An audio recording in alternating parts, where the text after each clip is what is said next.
violin has become kind of my best friend. I just started with all the other kids.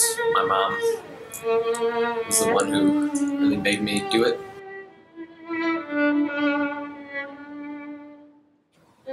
At first, I mean, it's always difficult starting an instrument. Practicing is always a drag. A lot of times my parents were the ones that had to force me to practice. But eventually, as the years progressed, I started growing my own desire to practice, to better myself.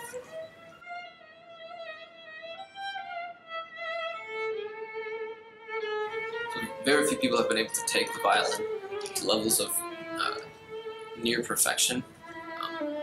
It is probably one of the hardest instruments to perfect, and to even come close to perfection. I mean, it's always going to be impossible to be perfect, but we can strive to come as close as we can. I try to practice every single day. I usually do. It ranges from probably 1 to 3 hours.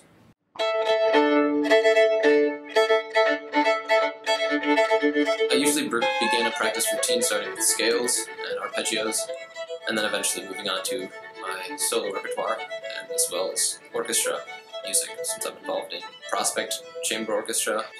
I'm also part of the Honors District 214 Orchestra, the Midwest Young Artists Youth Orchestra, and I'm also involved in my church orchestra.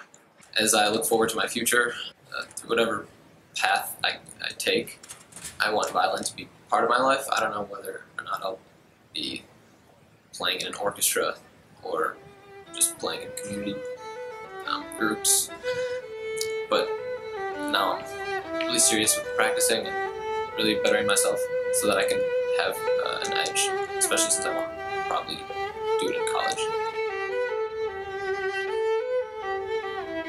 Practicing the violin is kind of my getaway from all the stress and craziness of school and all the different things that go on. When I practice, I'm just kind of in my own world, and I don't know, the music just takes me places where I would never be able to go without it, without the violin.